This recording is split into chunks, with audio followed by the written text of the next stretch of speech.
Hello दोस्तों। जैसा कि आपको विदित ही है, यूजीसी नेट में नागमती वियोग खंड जो है, पद्मावत का नागमती वियोग खंड है, उसकी व्याख्या लगाई गई है। दोस्तों, इसके 5 जो पहरे हैं उनकी व्याख्या हम इससे पहले वीडियो में कर चुके हैं। यदि आपने वह वीडियो नहीं देखी है तो अवश्य देख लीजिए।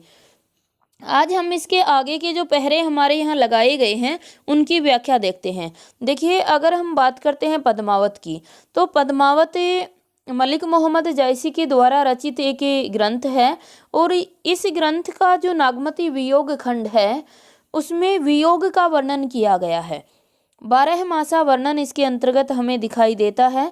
ये आषाढ़ माह से शुरू हुआ था और आज हम व्याख्या करने जा रहे हैं भादो माह से। इससे पहले की जो व्याख्या है वो इससे पहले की वीडियो में कर चुके हैं। दोस्तों, यदि आप यूजीसी नेट का एग्ज़ाम दे रहे हो या फिर असिस्टेंट प्रोफेसर की तैयारी कर रहे हो या फिर कहीं भी जहां आप हिंदी साहित्य आपका सब्जेक्ट है, वहां इनके अंदर से क्वेश्चन बहुत पूछे जाते हैं। तो नागमती वियोग खंड की व्याख्या हम सभी को देखनी चाहिए। वैसे भी इसमें विरह का इतनी मार्मिक चित्रण किया गया है कि हर व्यक्ति को, जो इसको सुनता है, जो इसको पढ़ता है, उसे वास्तविक शुद्ध विरह का आभास होता है कि विरह की स्थिति कैसी होती है। आइए दोस्तों, अब हम देखते हैं इसकी। सभी को ध्यानपूर्वक देखना है। बहुत बार इसमें से शब्द के का अर्थ भी हमसे पूछ लिया जाता है अनेक परीक्षाओं में कि इस शब्द का अर्थ यहाँ क्या लिया गया है।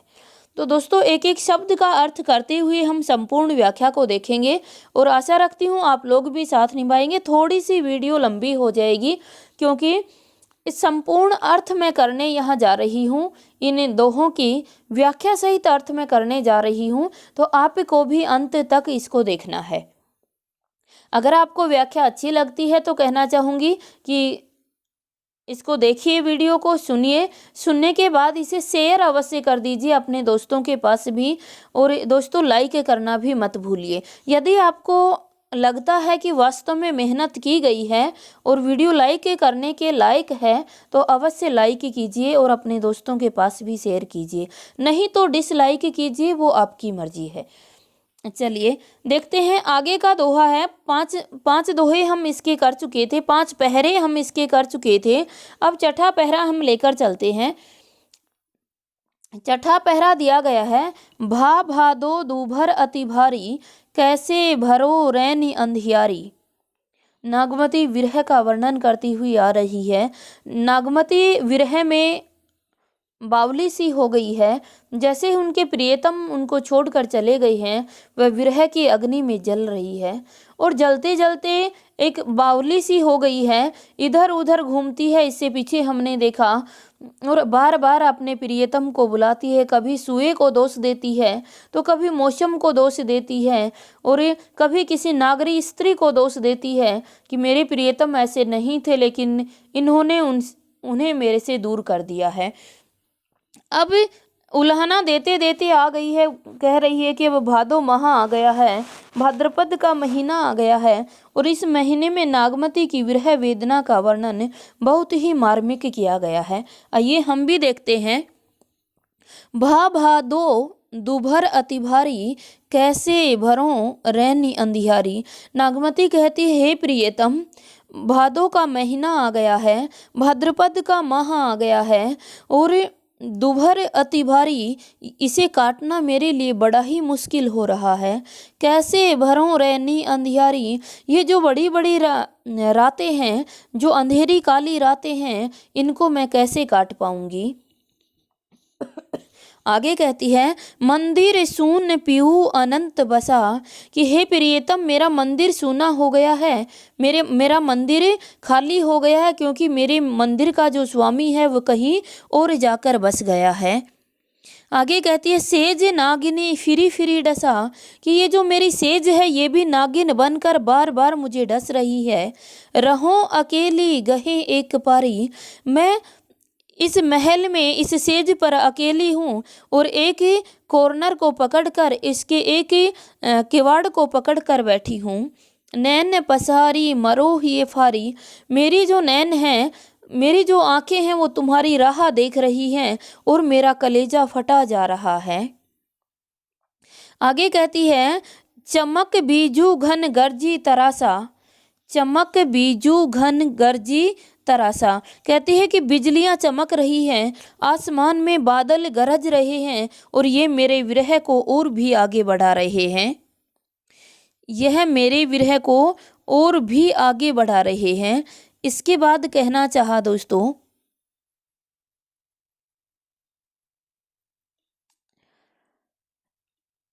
6 नंबर हम देख रहे थे। आगे कहना चाहती है, भा भादो दुर्ती अति भारी, कहती है भादो का महीना आ गया है, कैसे भरों रैनी अंधियारी, इन बड़ी बड़ी रातों को मैं कैसे काटूं।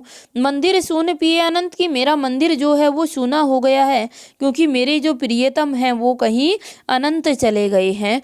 आगे कहते, सेज नागिनी फिरी फिरी डसा, ये जो सेज है ये नागिन बनकर मुझे बार बार डस रही है।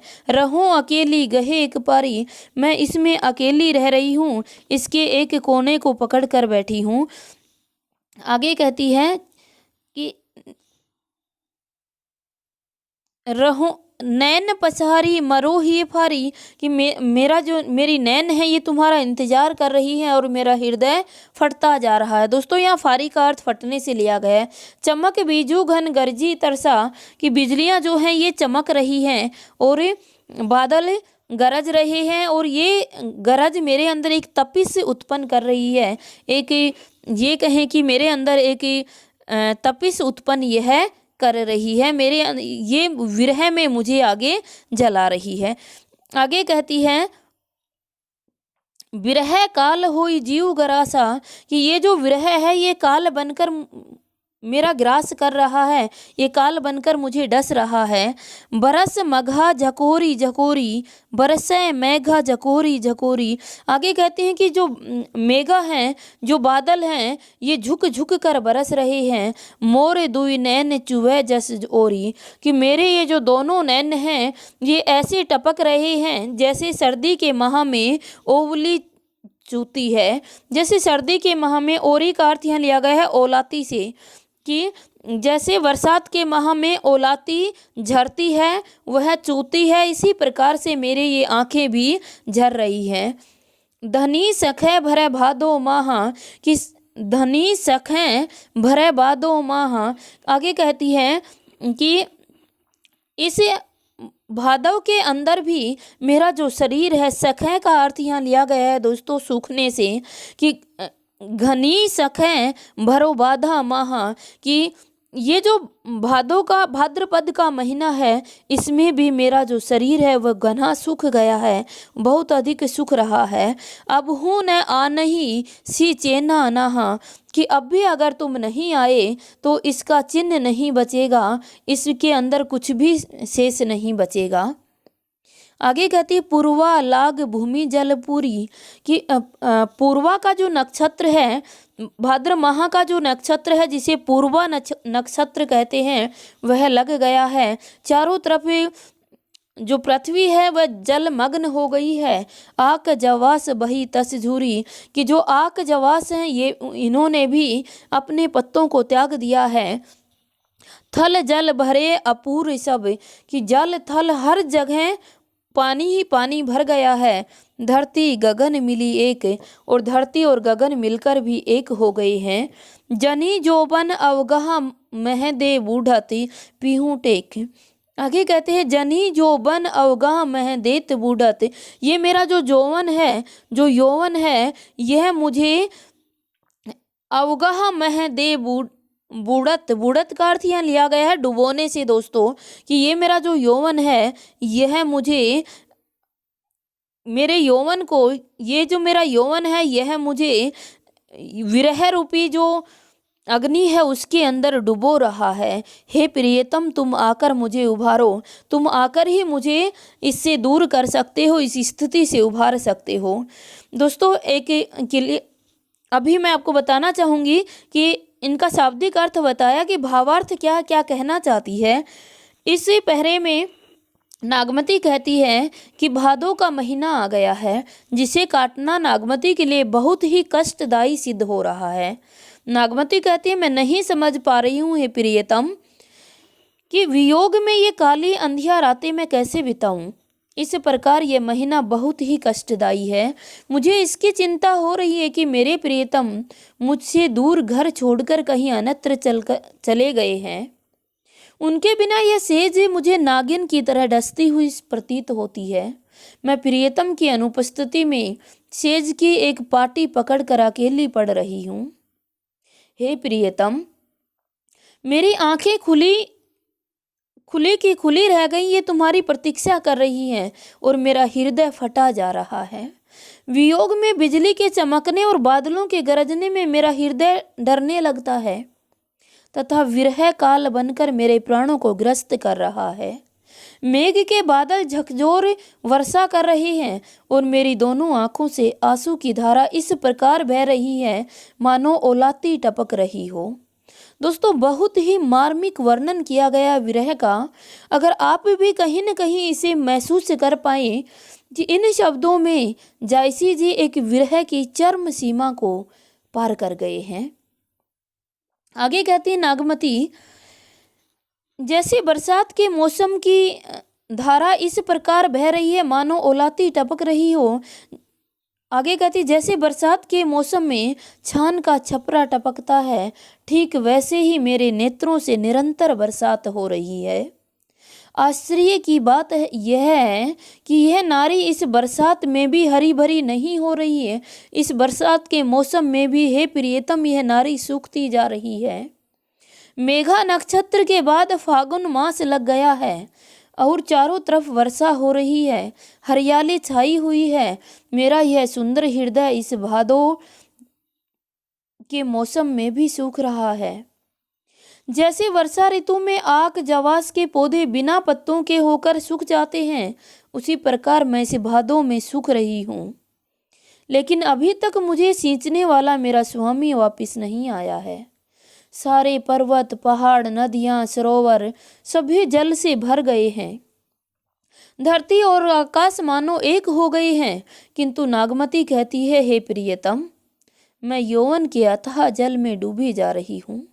प्रिय, तुम आकर मुझे बचा लो और मुझे सहारा दे दो। आगे का पहरा देखते हैं दोस्तों। आगे के पहरे में कहा गया है, लागे कुंवार नीर जग घटा, लागे कुंवार नीर जग घटा। नागमती अपनी याचना भरी आवाज में कहती है, हे स्वामी। यहाँ कुंवार का अर्थ लिया गया दोस्तों, लागे कुंवार नीर जग घटा। कुंवार का अर्थ यहाँ लिया गया आसीवन महीने से। ध्यान रखना दोस्तों, ये जो कुंवार है, इस कुंवार का अर्थ यहाँ क्या लिया गया है? इस कुंवार का अर्थ यहाँ लिया गया है आसीवन का महा। लाग कुंवार, ये जो कुंवार है इसका अर्थ है आसीवन का महा। ये आसीवन का महा है। नीर जग घटा कि नागमती कहती है कि हे प्रियतम, अब आश्विन का महीना लग गया है, बारिश भी कम हो गई है। अब हूँ आऊँ कंत तन लटा कि हे कंत, हे प्रियतम, अब तो तुम लौट कर वापिस आ जाओ। आगे कहती है, तो ही देखे पीऊँ पलहू कया कि जैसे ही तुम मुझे दिखाई दोगे हे प्रियतम, मेरी ये काया पुनः हरी भरी हो जाएगी, पुनः इसके अंदर चहल पहल हो जाएगी। उत्तरा चीतु बहुरी करूँ मया कि फिर थोड़ी सी निराश होती है और निराश होकर कहती है, उत्तरा चीतु बहुरी करूँ मया कि हे स्वामी, तुम्हारे चित्त से मैं उतर गई हूँ, तुम्हारे चित्त ने मुझे विसार दिया है। चित्रा मित्र मीन कर आवा कि जिस प्रकार से एक जो चित्रा होता है वह भी लौट कर वापिस आ गया है। पपीहा पीहू पुकारत पावा कि पपीहा ने भी पीहू पीहू पुकार के उसे प्राप्त कर लिया है। उवा अगस्त हस्तिनी घन गाजा कि हुआ अगस्त आगे कहना चाहती है दोस्तों, यहाँ अगस्त का अर्थ है आने वाला। हुआ अगस्त आने वाला रास्ता। अगस्त का अर्थ है कि वह आने वाला रास्ता जिस पर पहले कोई नहीं आता था, हस्ती ने घन गाजा, उसके ऊपर अब घन गाज बज रहे हैं। तुरह पलानी चढ़े रन राजा, कि जो राजा हैं ये भी तुरह पर चढ़कर, घोड़ों पर चढ़कर युद्ध का प्लान करने लगे हैं। स्वाति बूंद चातक मुख परे, कि स्वाति की बूंद भी चातक के मुख में पड़ गई है। समुद्र सीप मोती सब भरे, और समुद्र में भी सीप और सभी समुद्र सीप और मोतियों से भर गए हैं। सरवर हंसवरी हंसी चली आई, कि सरवर पर भी हंस वापिस लौट कर आ गए हैं। सरस कुरलही खंजन दिखाए, कि ये जो सारस हैं ये भी अपने सुंदर सुंदर पंख जो हैं वो दिखा रहे हैं। भा परगास कांस बन फूले, कि प्रगास का अर्थ है दोस्तों शरद ऋतु। यहाँ प्रगास का अर्थ लिया गया है शरद ऋतु से, कि भा प्रगास की शरद ऋतु आ गई है। कांस बन फूले, कि कांस भी बनों में कांस भी फूलने लग गए हैं। कंत न फिरे विदेशी भूलूं, कि लेकिन मेरे जो प्रियतम हैं वो विदेश चले गए, मैं उन्हें कैसे भूल सकती हूँ। विदेश जाकर वापस नहीं, कंत न फिरे, हमारे कंत वापस नहीं आए हैं, वो विदेश जाकर मुझे भूल गए हैं, मैं उसे कैसे भूल सकती हूँ। आगे कहती है, बिरह हस्तनी तन साल धाय करह चित्तचूर, कि जो ये विरह रूपी हाथी है यह मेरे तन को शोले की तरह जला रहा है। धधका धधका कर जला जला कर चूर कर दिया है।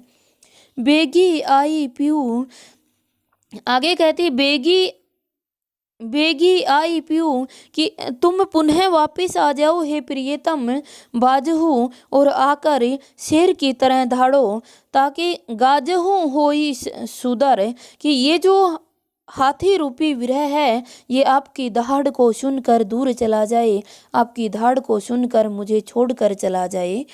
दोस्तों इसमें भी नागमती जो है वो अपने प्रियतम से कह रही है, याचना कर रही है कि हे प्रियतम, हे स्वामी, सावन का महीना लग गया है, आश्विन का महीना लग गया है, बारिश भी कम हो गई है। उनके आने की प्रतीक्षा में नागमती बार बार याचना कर रही है। वह कहती है, अब तो आ जाओ प्रियतम, आपको देखकर मेरा मुरझाया शरीर पुनः हरा भरा हो जाएगा। हे प्रियतम, मुझे लगता है मैं तुम्हारे चित्त से ध्यान से उतर गई हूँ, मुझ पर दया करके वापिस आ जाओ। अगस्त नक्षत्र के उदय होते ही हस्त नक्षत्र का बादल गरजने लगा है। यहाँ अब वर्षा समाप्त हो गई है, अब शरद ऋतु आ गई है, इसलिए अब तक मार्ग बंद होने के कारण राजा रणक्षेत्र में जाने से कतरा रहे थे। अब वह अपने घोड़ों पर सवार होकर आगे चल बढ़े हैं। चित्रा का मित्र चंद्रमा मीन राशि में आ गया है और कोयल मधुर गीत गा रही है, मानो अपने प्रियतम को प्राप्त कर लिया हो।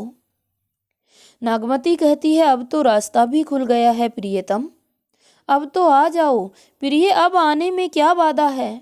जो आप मुझे विरह की आग में जला रहे हैं, अब तो घर आ जाओ प्रियतम, प्रार्थना करती है। आगे कहती है, स्वाति नक्षत्र का जल बरसने से चातक की मनोकामना पूरी हो गई है और समुद्र में भी सीपी मोतियों से भर गई है। सरोवर याद आते ही हंसों का भी पुनरागमन हो गया है स्वामी। सारस पक्षी खेल रहे हैं, सभी पक्षी दिखाई देने लगे हैं। यह शरद ऋतु के आगमन की पहचान है।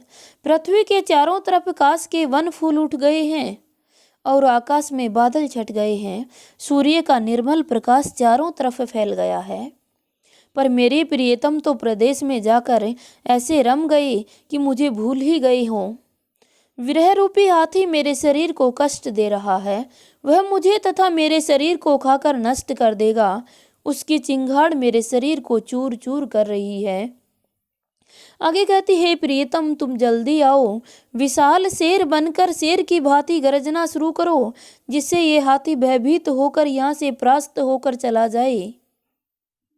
जिस प्रकार शेर के गरजने से विशाल हाथी भाग जाता है, उसी प्रकार प्रियतम के आते ही यह विरह भी दूर हो जाएगा। हे प्रियतम तुम वापिस आ जाओ।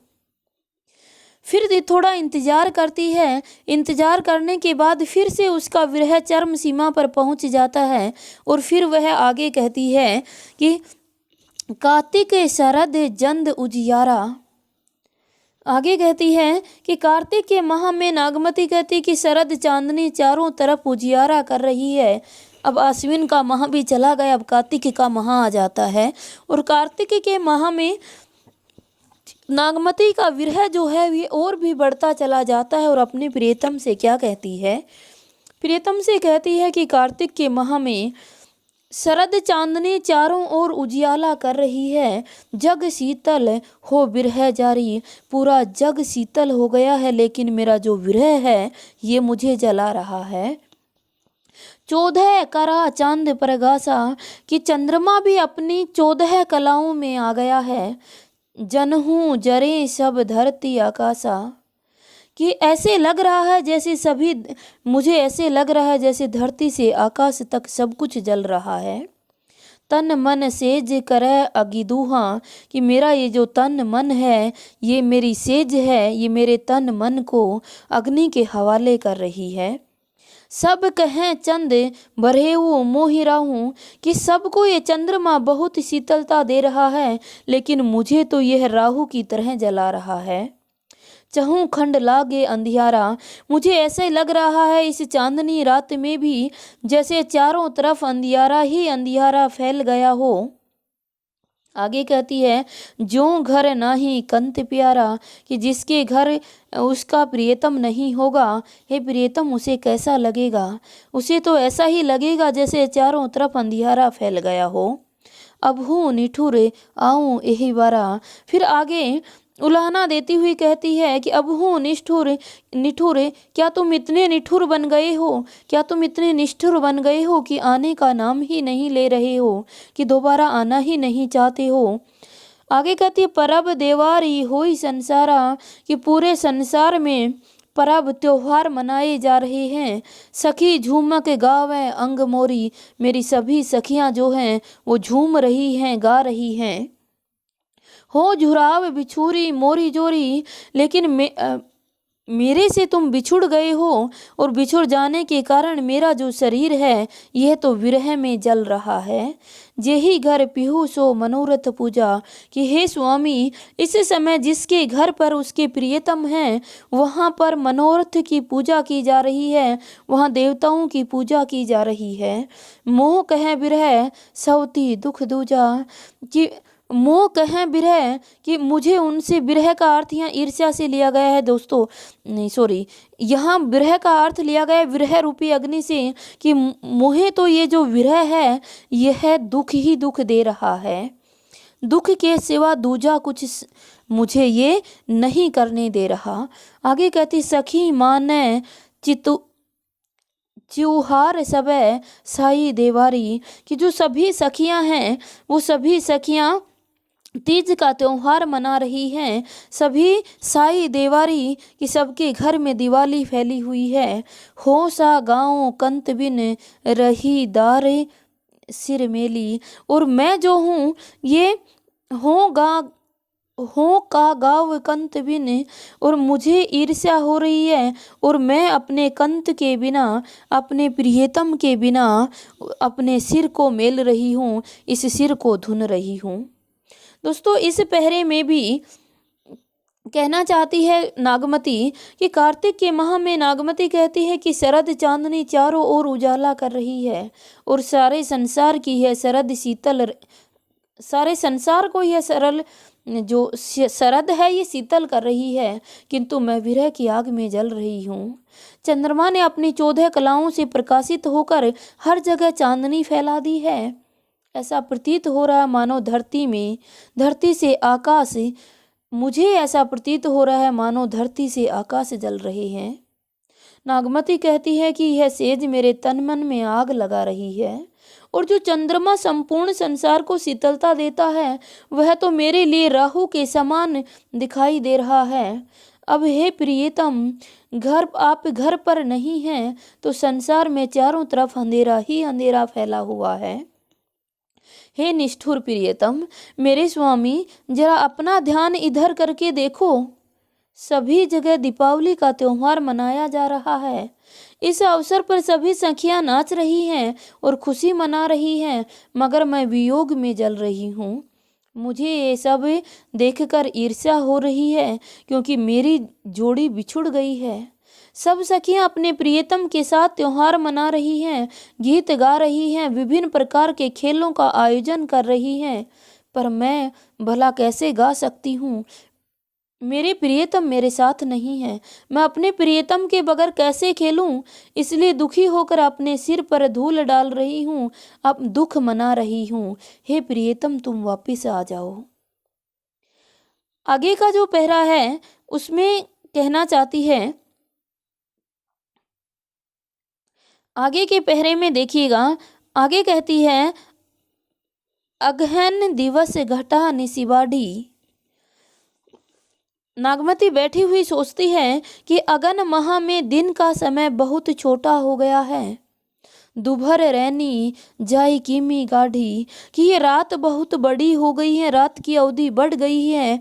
इस रात में विरहनी इस रात को कैसे काट सकती है? अब मही बिरह दिवस भाग राती, कि अब ये जो विरह है ये दिन तो कट जाएगा, लेकिन ये इतनी बड़ी रातें इस विरह में कैसे कटेंगी? जरो विरह जस दीपक बाती, ये जो विरह है ये ऐसे जल रहा है मेरे अंदर जैसे दीपक के अंदर बाती जल रही हो। कहाँ पे हिया जनाव सिऊ। आगे कहना चाहती है नागमती कि हे प्रियतम, मेरा जो हिया है यह कांपने लगा है, यह इसको कैसे सी सकता है? इस बिखरे हुए मन को मैं कैसे सी सकती हूँ? ये तो बार बार काँप रहा है। धर धर जरी रचे सब कहूँ, कि धर धर होकर ये बार बार ये मुझे जला जला कर नीचे डाल रहा है। मोरे रूप रंग ले गई न हूँ, कि ये सारे मेरे रूप रंग को जलाकर इसने भस्म कर दिया है। पलटी ने बहुरा गा जो बिछोई। आगे कहती है कि पलट कर ये वापस नहीं आने वाला है, क्योंकि अगर ये एक बार बिछुड़ गया स्वामी, अगर ये इसने एक बार तन को जला दिया तो ये तन दोबारा उस स्थिति में नहीं आएगा। अब हूँ फिरे फिरे रंग सोई, कि अब ये जो रंग है ये फिर फिर कर फीका होता जा रहा है। वज्र अगिनी विरहिनी ही जा रहा, कि जिस प्रकार से वज्र की अग्नि जो है वो हिये को जलाती जा रही है। सुलगी सुलगी दगे हुई धारा, और सुलग सुलग कर ये अग्नि आगे बढ़ती जा रही है। यह दुख दगध ने जान कंत, कि हे प्रियतम, क्या तुम इस दुख को नहीं जान पा रहे हो? क्या तुम मेरे दुख को नहीं सुन पा रहे हो? जो बन जन्म करे बसमंत, कि ये जो दुख है ये मेरे इस जन्म के जोबन को भस्म कर रहा है, मेरे इसी चहकती हुई जोबन को भस्म कर रहा है। पीहूँ सो कहूँ संदेशड़ा, हे भोरा हे काग। आगे परेशान हो जाती है और परेशान होकर कहती है, पीहू सो कहूँ संदेशड़ा, हे भोरा हे काग। कभी भौरे से कहती है और कभी काग से कहती है कि हे काग हे भौरा, तुम ये संदेश ले जाकर मेरे पिया तक पहुंचा दो, मेरे प्रियतम तक पहुंचा दो।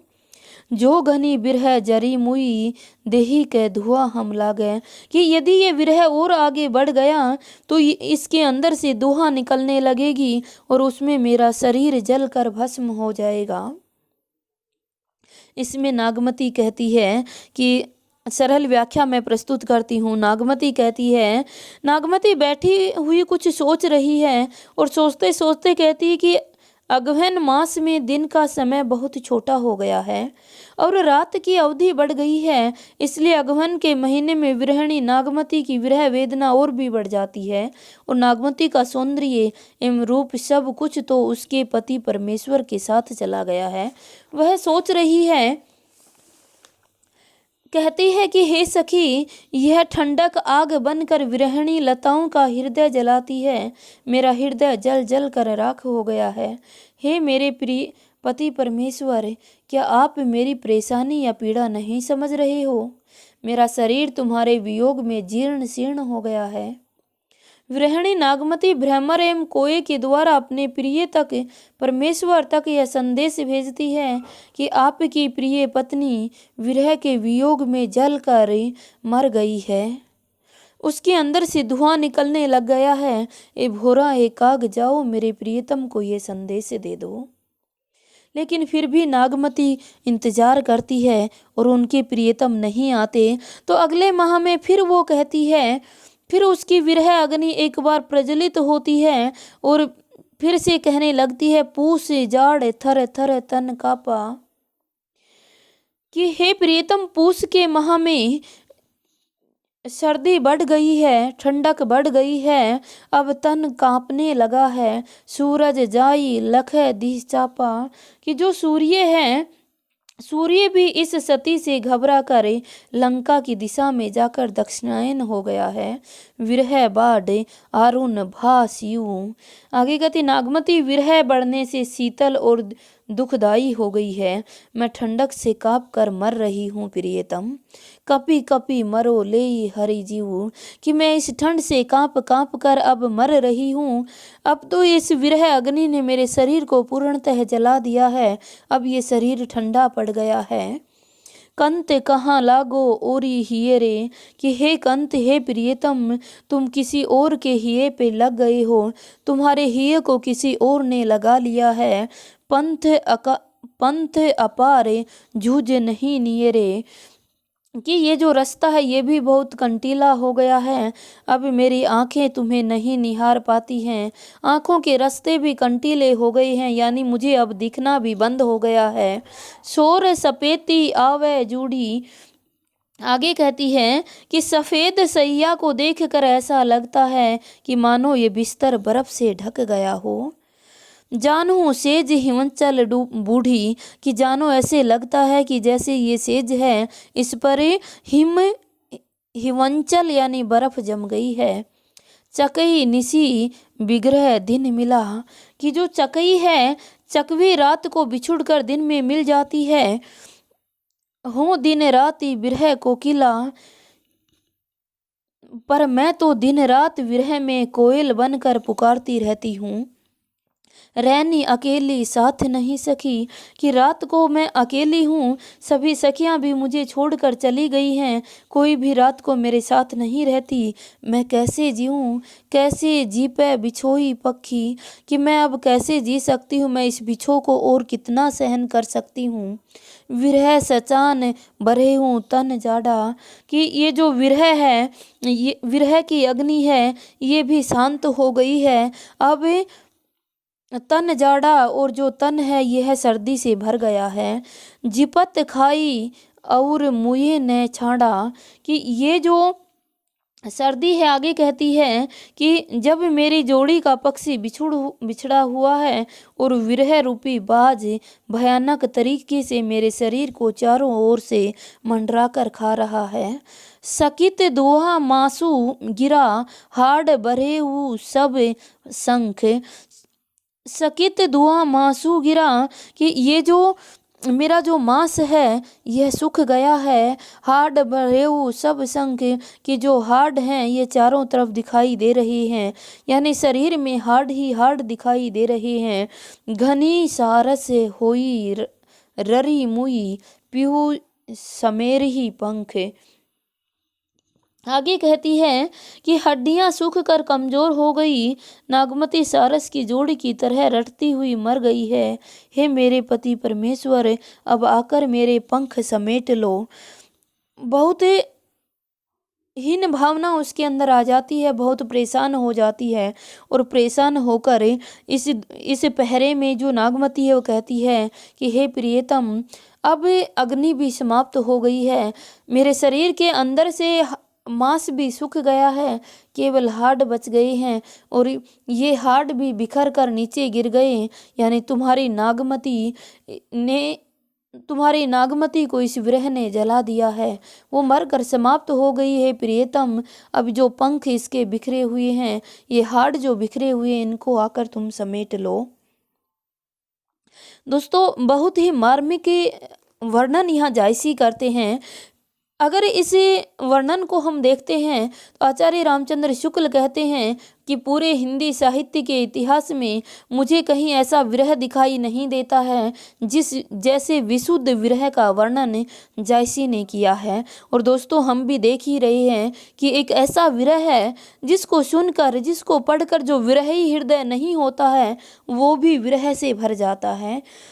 आगे पद्मावती कहने लगती हैं कि लागे वो माघ परय अब पाला, कि हे प्रियतम, अब माघ का महीना लग गया है, पाला पड़ रहा, बहुत अधिक ठंड पड़ रही है। बिरहा काल बरेहू जड़ काला, कि ये जो विरह रूपी काल है इसने मुझे जड़ से काला कर डाला है, इसने मुझे काला बना दिया है।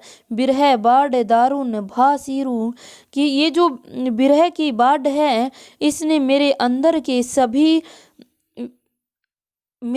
के सभी भावों को जलाकर नष्ट कर दिया है।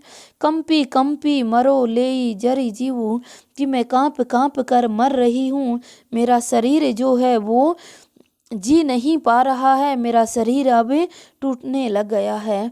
कंत कहाँ लागो ओही हीरे, कि हे कंत। दोस्तों, आगे कहने लगती, आगे का पहरा देखते हैं।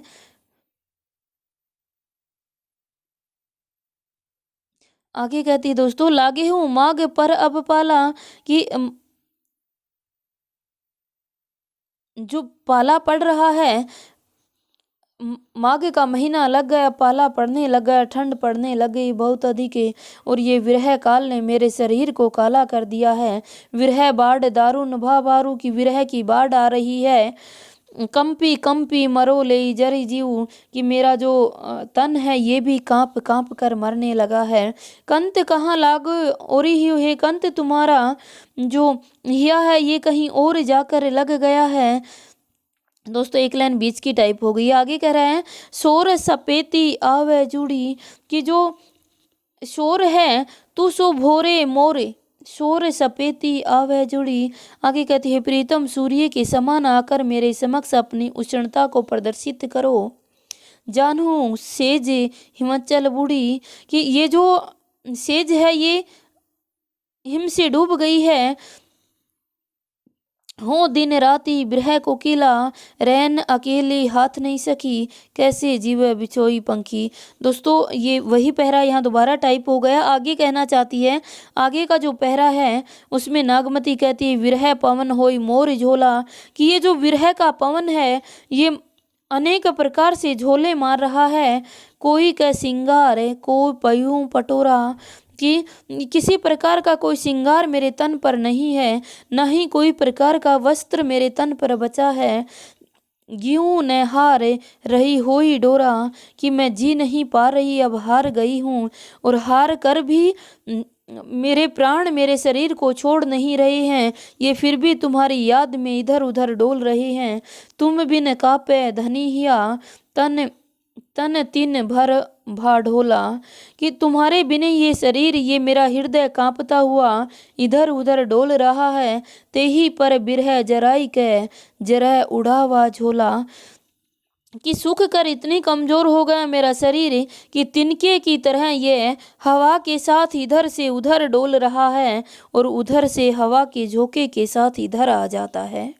दोस्तों, इस पहरे में कहना चाहती है कि हे प्रियतम, अब तो माघ का माह लग गया है, इतना अधिक पाला पड़ने लगा, सर्दी की ऋतु में विरह काल के सदृश हो गया है। कवि कहते हैं कि जिस प्रकार शरीर के अंग अंग को रूई से ढकते हैं, वैसे वैसे हर एक हृदय इससे कंपित होता हुआ जा रहा है। हे प्रियतम, सूर्य के समान आकर मेरे समक्ष अपनी उष्णता का प्रदर्शन करो, इसके बिना शरद ऋतु में मेरा जाड़ा दूर नहीं होगा। नागमती कहती है कि इस माह में उस रस का मूल उत्पन्न होता है जो बसंत में वनस्पतियों का फूल रूप में प्रकट होता है। मेरे यौवन रूपी पुष्प का रस लेने वाले तुम भोरे हो। नागमती कहती है कि मेरी आंखों से आंसू इस प्रकार टपकते हैं जैसे माघ की वर्षा हो रही हो। आंसू से भीगे हुए वस्त्र से शरीर में तीर के समान पीड़ादायक चुभ रही है। आंखों से निकलने वाले आंसू की बूंदें टूटकर ओले के समान जम गई हैं। पीड़ादायक हवा उन ओलों पर झोंका मार रही है। नागमती कहती है, हे प्रियतम, अब मैं कितना श्रृंगार करूं, कौन पटेरा पहनूं, मेरे गले में हार नहीं रहा, मैं उस हार का धागा मात्र हो गई हूँ। नागमती आगे कहती है कि हे प्रियतम, आपके बिना मैं सूख कर कमजोर हो गई हूँ। मेरा शरीर तिनके की तरह डोल रहा है। ये जिधर से हवा का झोंका आता है उधर ही चला जाता है। दोस्तों आगे कहना चाहती है, अगला जो है, अगले के महीने अगला जो मास आ रहा है उसमें दोस्तों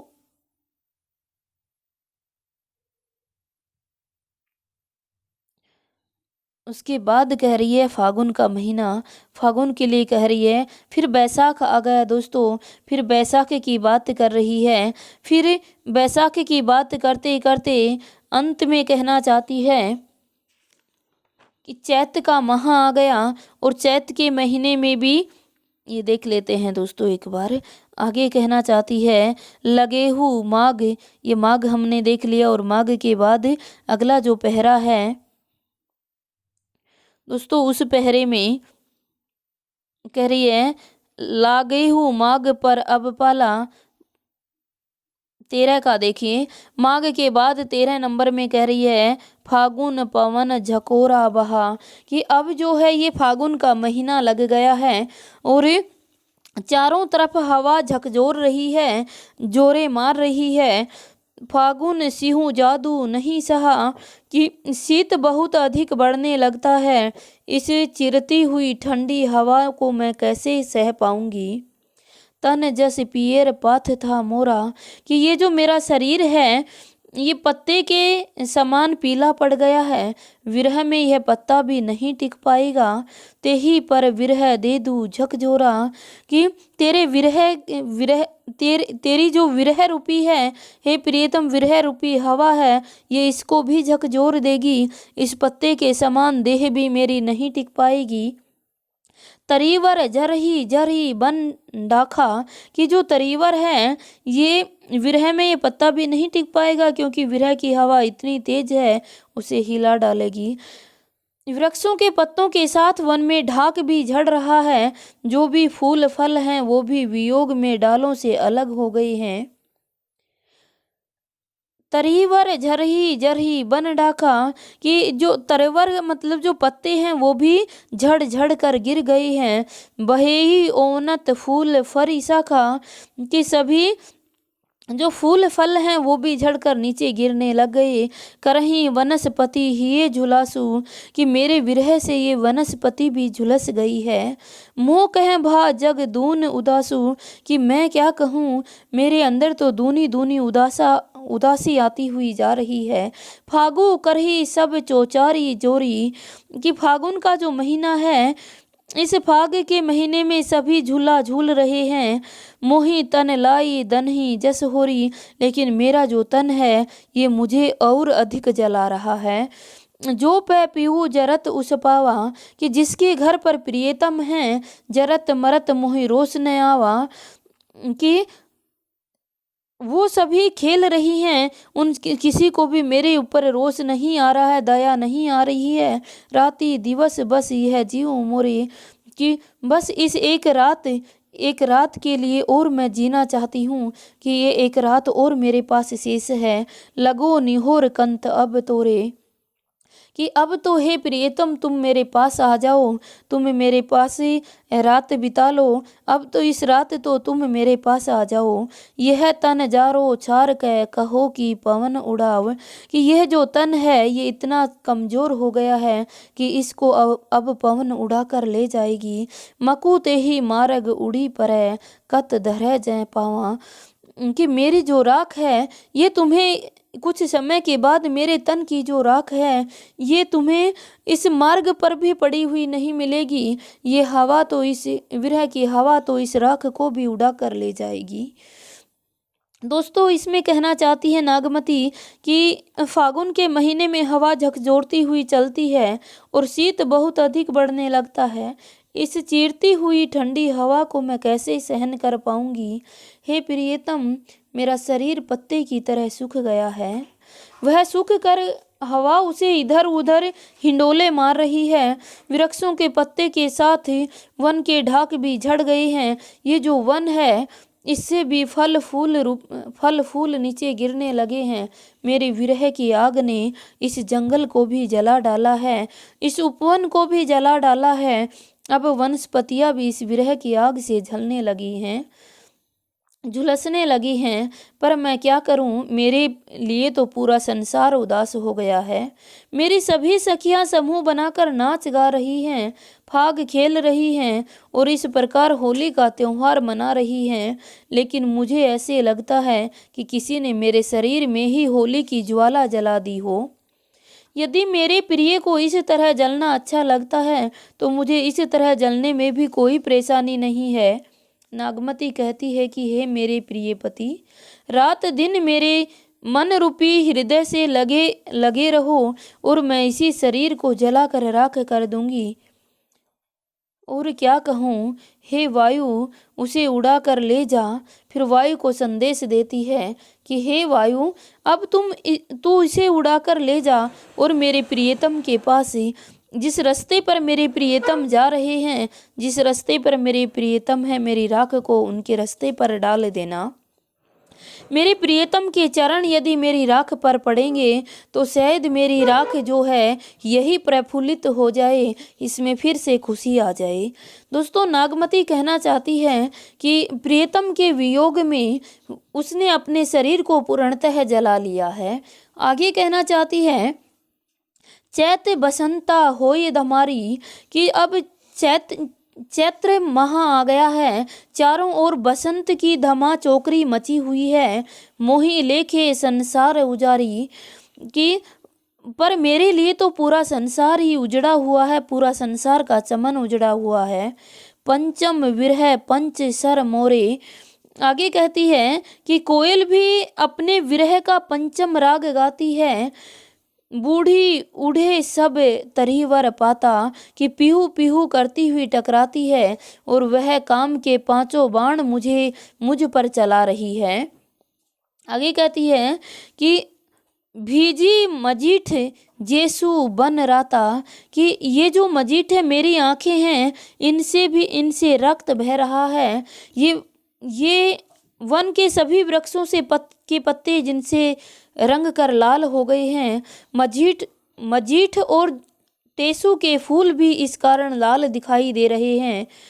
आगे कहती है, बोरे आम फरे अब लागे, कि जो ये आम हैं, आम के जो पत्ते हैं, ये भी अब मुझे लाल दिखाई देने लगे हैं।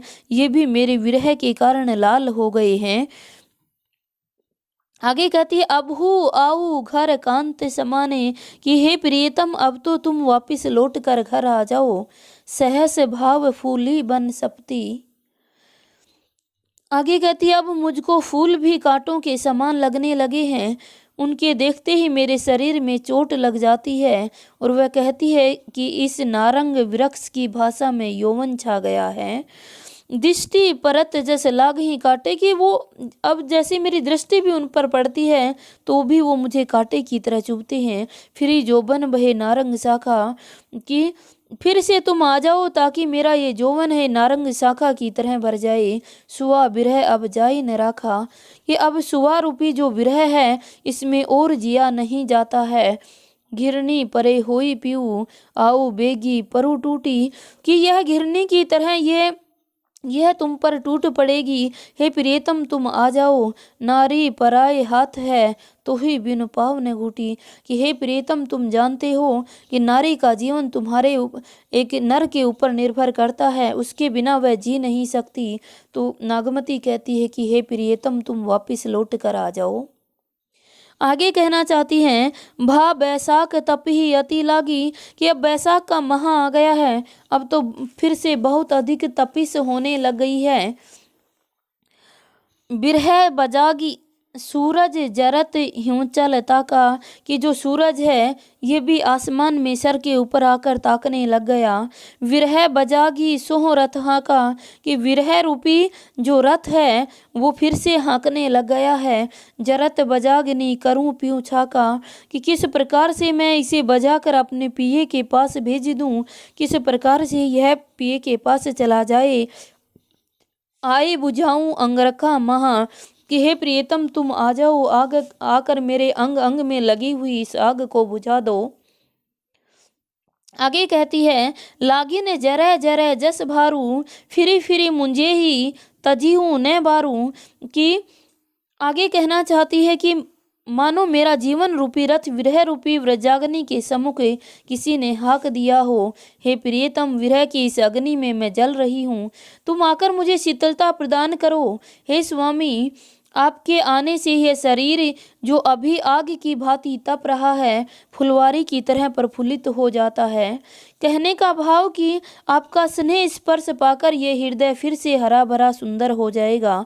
नागमती कहती, जिस प्रकार झाड़ जलती है उसी प्रकार मैं भी बैसाख के माह में जल रही हूँ। हे स्वामी, तुम चाहे मुझे जितनी बार भूनना, मगर मैं आपका घर नहीं छोड़ूंगी।